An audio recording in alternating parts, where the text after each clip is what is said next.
నమస్తే. ఇన్నాళ్ళు నన్ను సపోర్ట్ చేస్తూ, ఎంకరేజ్ చేస్తూ మీ ప్రేమని నాకు అందిస్తున్న ప్రతి ఒక్కరికి కృతజ్ఞతలు.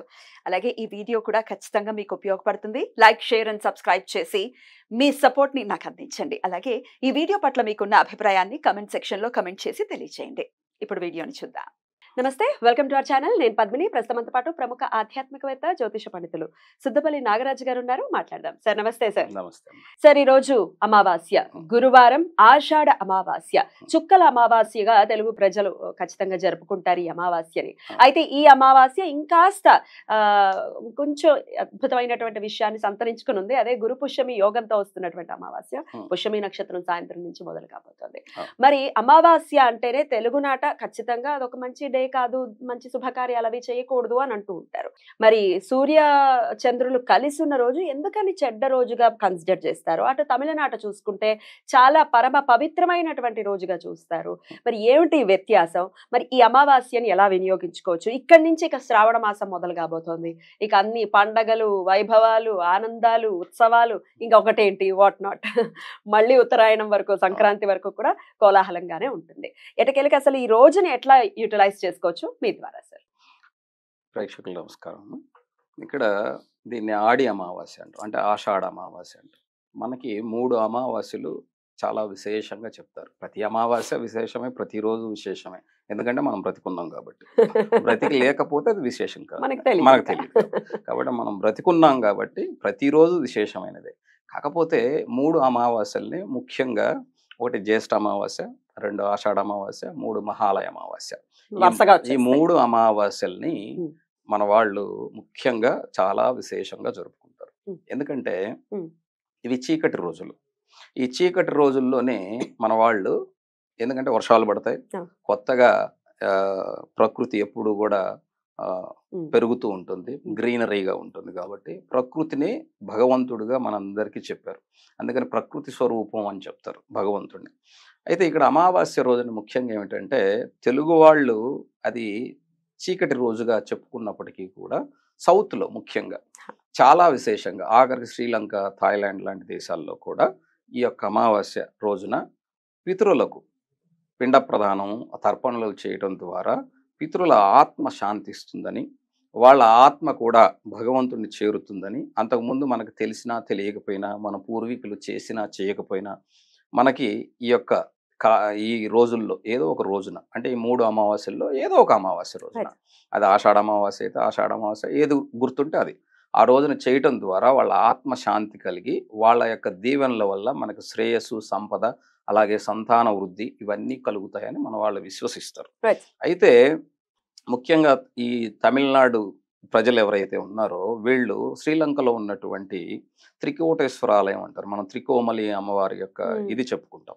ఆ త్రికోటేశ్వర ఆలయంలో విశేషంగా అక్కడున్న సముద్రంలో స్నానం చేసి ఆచరించి, ఎక్కడ ఆ తీర్థంలో, ఆ క్షేత్రంలో, తీర్థంలో రెండిట్లో కూడా వాళ్ళు తర్పణలు చేసి అక్కడ భగవంతుడి ఆశీర్వాదం పొందుతారు. ఎందుకంటే అక్కడ వాళ్ళ నమ్మకం ఏమిటంటే, పెద్దల యొక్క ఆత్మ శాంతించి భగవంతుని చేరుకుంటుంది, అప్పుడు మనకున్నటువంటి పితృదోషాలు తగ్గుతాయి, అలాగే సంతాన దోషం తగ్గుతుంది, అలాగే మనకి ఐశ్వర్యం లేనిది కూడా వాళ్ళ ఆశీర్వాదం వల్ల భగవంతుడు, అంటే వాళ్ళకి చేసిన కర్మల వలన మనకి లభిస్తుందని విశేషంగా నమ్ముతారు. కాబట్టి ఆషాఢ అమావాస్య రోజున ముఖ్యంగా, ఆషాఢ మాసంలో అనంగానే అందరూ కూడా ఇళ్ల దగ్గరే ఉంటారు. ఎందుకంటే ఇక్కడ నుంచి వర్షాలు పడితే ఇక్కడ నుంచి పంటలు మొదలవుతాయి.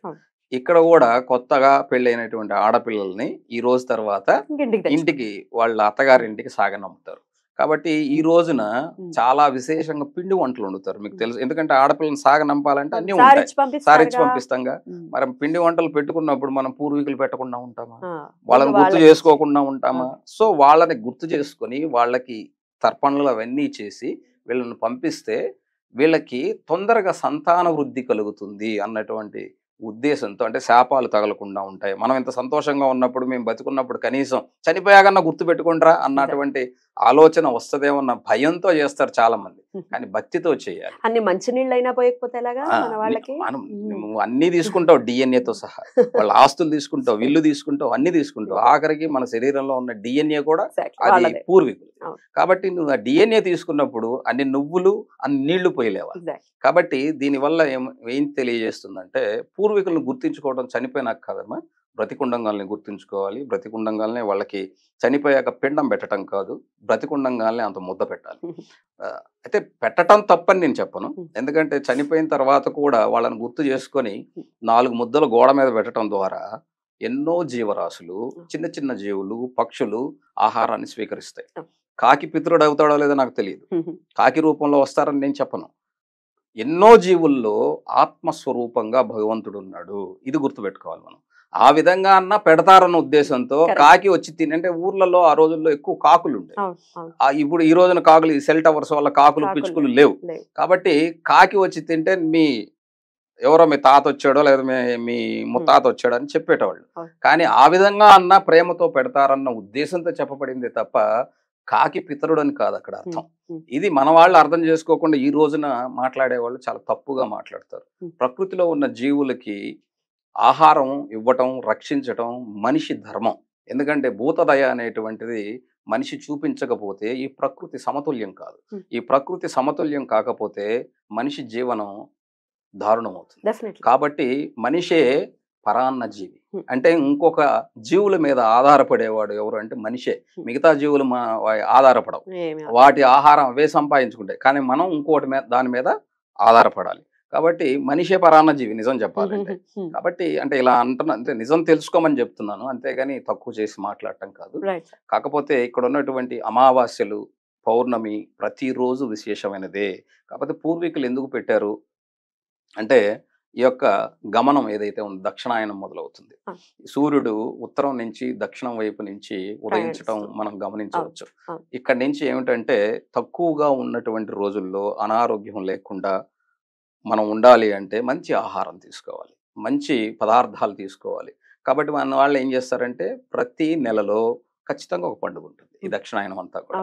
ఈ పండుగ రూపంలో నువ్వేం చేస్తావంటే ఉపవాసం ఉంటావు, ఖచ్చితంగా ఉపవాసం ఉంటావు, ఏకాదశులు ఉంటాం, తర్వాత రకరకాల పండగలకి రకరకాలైనటువంటి నైవేద్యాలు చేస్తాం. నైవేద్యం భగవంతునికి అర్పణ రూపంలో అర్పించవచ్చేమో కానీ తినేది మనమే, దానివల్ల శక్తి పుంజుకునేది మనమే. కాబట్టి మనం బలహీనం అవ్వకుండా ఉండటం కోసం మన పూర్వీకులు ఈ పండుగల రూపంలో అద్భుతంగా మన కోసం ఈ సిస్టంలో తీసుకొచ్చి పెట్టారు. దానికి ఒక రోజు కావాలి. ఆ రోజు ఏమిటిరా అంటే ఇదిగో ఈ రోజున పితరులకు చేస్తే వాళ్ళకి పుణ్యం కలుగుతుంది, కాబట్టి అమావాస్య రోజు చేయండి. ఎందుకంటే అమావాస్య రోజు ఎందుకంటే చాలా మందికి వాళ్ళ పితరులు కాలం చేసినటువంటి రోజు తెలియకపోవచ్చు, వారం తెలియకపోవచ్చు, తిథి తెలియకపోవచ్చు. కాబట్టి ఈ ఒక అమావాస్య రోజున చేసేస్తే వాళ్ళది చెందుతుంది అన్నటువంటి ఒక ఉత్తమమైనటువంటి భావనతో చెప్పినటువంటి ప్రక్రియని ఎగతాళిగా చూసేవాళ్ళు, ఎగతాళిగా ఎప్పుడు మాట్లాడే చూస్తూనే ఉంటారు. వాళ్ళ కోసం కాదు ఇది, కాకపోతే జ్ఞానం తెలుసుకోమని చెప్తున్నారు. సో ప్రత్యేకించి అమావాస్య నాడు అంటే తర్పణాలకి ప్రధానమైనటువంటి పాత్ర ఉంటుంది, ఇవ్వాల్సిందే. పూర్వీకులను గుర్తుంచుకునే రోజు, డెఫినెట్లీ గ్రాటిట్యూడ్ అంటే కృతజ్ఞతాపూర్వకంగా బ్రతకటమే మనిషి యొక్క అసలు సిసలు అల్టిమేట్ గోల్ ఇదే. డెఫినెట్ గా అటు దేవుడికి పూజ చేసినా ఇటు పితరులకు చేసినా. అయితే మరి ఇందాక నేను అడిగినట్టుగానే ఇక సాయంత్రం నుంచి కూడా మనకు ఉన్నటువంటి అనేకమైనటువంటి నక్షత్రాలు ఎన్నో ఉన్నాయి, కానీ 27 ప్రామాణికంగా తీసుకుంటే పుష్యమి నక్షత్రానికి చాలా ప్రాధాన్యత ఉంది. అది ఆదివారం వస్తే పుష్యార్క యోగం అని అంటారు, గురువారం వస్తే గురు పుష్యమి యోగం అంటారు. ఏమిటి పుష్యమి నక్షత్రానికి ఉన్న ఇంపార్టెన్స్, ఎందుకు దీన్ని యూటిలైజ్ చేసుకోవాలి? గురువు యొక్క తల్లి అదితి, ఆమె రూల్ చేసే నక్షత్రంగా చెప్తారు పుష్యమి. దాని వలన గురువే గొప్ప జ్ఞానం కలిగిన వాడంటే ఆ గురువును కన్న తల్లి ఆమెను ఎంత మనం గౌరవించాలి. అందువల్ల పుష్యమి అనేటువంటి నక్షత్రానికి చాలా రకాలుగా చెప్పుకున్న దాని అర్థం ఏమిటంటే అతిథి దేవతల యొక్క తల్లి. అందులో దేవతల గురువు అయినటువంటి ఈ యొక్క బృహస్పతికి వీళ్ళందరికీ కూడా అతిథి తల్లి. కాబట్టి ఆవిడ రూల్ చేసేటువంటి నక్షత్రం కాబట్టి, అందులో ఈరోజు గురువారం కాబట్టి, అది సాయంత్రం పూట అమావాస్య ఉండంగా జ్ఞానం అనేటువంటిది ఈ పుష్యమి నక్షత్రంలో జనరల్గా ఆదివారం పుష్యమి నక్షత్రం వస్తే దాన్ని విశేషంగా చెప్పుకుంటాం. ఎన్నో అద్భుతమైనటువంటి శక్తులు ఈ భూమి మీద ఎన్నో మొక్కలలో ఉంటాయని, కొన్ని మొక్కలనైతే ఆదివారం అమావాస్య రోజున సేకరిస్తారు. అవును. సేకరించి వాటికి విశేషమైనటువంటి లక్షణాలను ఉన్నాయని చెప్పి, అంటే ఔషధ లక్షణాలు ఉన్నాయని చెప్పి, దాన్ని వీళ్ళు ఔషధం కాకుండా వేరే రకంగా అది మహిమలు అంటారు. తాంత్రికంగా కూడా యూటిలైజ్ చేసుకుంటారు. తాంత్రికం అంటే ఏం లేదు మా ఉమ్. ఆలోచన. ఉమ్. మంత్రం అంటే అక్షరము. నువ్వు బీజాక్షరం అంటావు, ఏంటి ఇవి? ఉమ్. అక్షరాలే కదా. ఉమ్. బీజాక్షరం అంటే అక్షరం, అవును. అంటే బీజాక్షరం ఏమిటి? అది మంత్రం. ఉమ్. 4 బీజాక్షరాలు కలిసి అది మంత్రం మంత్రం అవుతుంది. మంత్రం అంటే అక్షర స్వరూపం. తంత్రం అంటే నువ్వు థింకింగ్ అంతే. అందుకని నువ్వు చెడ్డగా ఆలోచిస్తే రే వీడు కుతంత్రం చేస్తున్నాడు అంటారు. అంటే ఉమ్. తంత్రం అంటే ఆలోచన, కుతంత్రం అంటే చెడ్డ చెడ్డ ఆలోచన, ఆలోచన. యంత్రము అంటే వస్తువు. అవును. కాబట్టి ఈ తాంత్రికంగా అంటే ఆలోచన చేసే విధానంలో, అంతే తప్ప అదేదో చేస్తారన్నది కాదు. ఇవన్నీ కూడా ఏంటంటే ఉన్నాయా లేవన్నది మనిషి యొక్క ఆలోచన బట్టి ఉంటుంది. కాబట్టి ఈ వస్తువులు సేకరించడం అంటే విశేషమైనటువంటి మొక్కలు ఒక్కొక్క నెలలో సేకరించడం ద్వారా దానికి ఔషధ విలువలు ఎక్కువగా ఉంటాయి. ఈ ఔషధ విలువలు ఉన్నటువంటి మొక్కలను సేకరించి పెట్టుకొని అవసరానికి మాత్రం ఉపయోగించుకునేవాళ్ళు ఆ రోజున. ఎందుకంటే ఈ రోజున ఉన్నటువంటి వైద్యం యొక్క ఎన్నో విశేషమైనటువంటి జబ్బులకి ఆ రోజున ఇంత జ్ఞానం లేని రోజుల్లో కూడా వాళ్ళకి మందులు ఇచ్చేవాళ్ళు. ఒక చిన్న గురువింద మీ అందరికీ తెలుసు, ఎగతాళి చేస్తారు గురువింద గురించి. నీది నువ్వు చూసుకో అన్నట్టుగా బ్యాడ్ గా మాట్లాడతారు. దాని అర్థం ఏమిటంటే గురువింద ఆకు తీయగా ఉంటుంది, కానీ గురువింద తింటే చచ్చిపోతాం. గురువింద ఆకు నీకు కమ్మగా ఉంటుంది, నీ దాహం తీరుస్తుంది నువ్వు తింటే. అంటే ఎండలో ఉన్నప్పుడు ఆకు తింటే నీకు మంచిది అది, కానీ గింజ మింగితే చచ్చిపోతాం. మరి ఒకే చెట్టు, దాని ఆకులేమో నీకు ఔషధంగా పనికొస్తాయి, కానీ దాని గింజ మాత్రం కాయ మాత్రం నువ్వు చచ్చిపోతావు. ఏమి సృష్టి మరి కాబట్టి ఈ విధంగా ఒక మొక్కలోని ఇంత పెడితే భగవంతుడు నీలో ఎంత పెట్టాడు నువ్వు తెలుసుకోవంతే. అందుకే మన వాళ్ళు చెప్తారు నిన్ను నువ్వెవరో తెలుసుకో అని చెప్తారు. కాబట్టి ఇక్కడ ఉన్నటువంటి పుష్యమి నక్షత్ర యోగంతో వచ్చేటువంటి గురువారం రోజున మనం జనరల్ గా చాలా మందికి పిల్లలకి ఈ రోజున సహజంగా చెప్పుకోవాలంటే ఎక్కడో సరస్వతీదేవి రోజున పూజ చేస్తారు, లేదా సరస్వతి నిలయాల్లో పూజ చేయిస్తారు. ఇలాంటి రోజున ఈ రోజున ఈవినింగ్ ప్రదోషకాల సమయంలో దక్షిణామూర్తి దగ్గర గురువారం కాబట్టి గురువు పుష్యమి నక్షత్రంతో, అంటే గురువారం పుష్యమి నక్షత్రంతో ఉన్నందువల్ల, అంటే ఈ రోజు పుష్యమి నక్షత్రంతో సాయంత్రం 4:20 నుంచి, అంటే ప్రదోషకాలం ఎప్పుడు కూడా 4:30 తర్వాతే ఉంటుంది, అసుర సంధ్య వేళ అంటాం మన వాళ్ళు.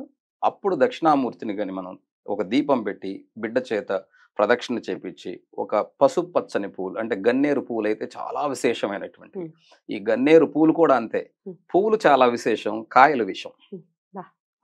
కాబట్టి వాటిని పిల్లల చేత కానీ చేయిస్తే వాళ్ళ జ్ఞానం వృద్ధిలోకి వస్తుంది, ఉన్నతమైన భవిష్యత్తు నుంచి వాళ్ళు, అంటే భవిష్యత్తులో ఉన్నతంగా ఉంటారన్నటువంటి ఉపయోగంగా మన వాళ్ళు చెప్తారు. అద్భుతం. ప్రకృతి ఎప్పటికప్పుడు అందిస్తూనే ఉంటుంది. ఇదివరకు రోజుల్లో పంచాంగాలు ప్రతి ఇంట్లో కూడా ఉండేవి, వాళ్ళు చక్కగా చూసుకునే వాళ్ళు.